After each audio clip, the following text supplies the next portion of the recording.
بسم اللہ الرحمن الرحیم۔ ایک دن کسی حاملہ ہرن کو بچہ جنم دینے کی حاجت پیش آئی تو اس نے دریا کے کنارے پر موجود جنگل کی راہ لی۔ پھر ہوا یوں کہ اچانک موسم خراب ہو گیا، آسمان سے بجلی گری تو جنگل میں آگ لگ گئی۔ گھبراہٹ کے اس عالم میں ہرن نے جان بچانے کے لیے آس پاس دیکھا تو ایک شکاری اس کا نشانہ بنا رہا ہے۔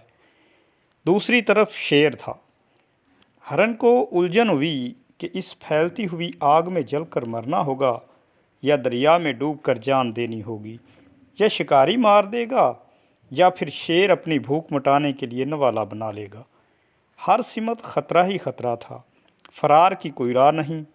اس وقت ہرن کے اختیار میں جو تھا اس نے وہ کرنے کا فیصلہ کیا، یعنی پیدائش پر توجہ مرکوز کر دی۔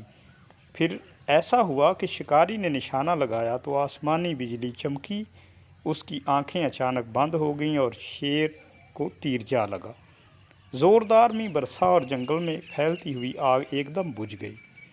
ہرن کو اس کے خالق نے بچا لیا۔ زندگی میں جب کبھی مشکلات و مصائب چاروں طرف سے گھیر لیں تو اس وقت وہ کام کریں جو آپ کر سکتے ہیں، باقی چیزیں اس ذات کے لیے چھوڑ دیں جس نے نظام عالم کو چاروں طرف سے گھیر رکھا ہے، وہی آپ کی حفاظت فرمائے گا انشاءاللہ۔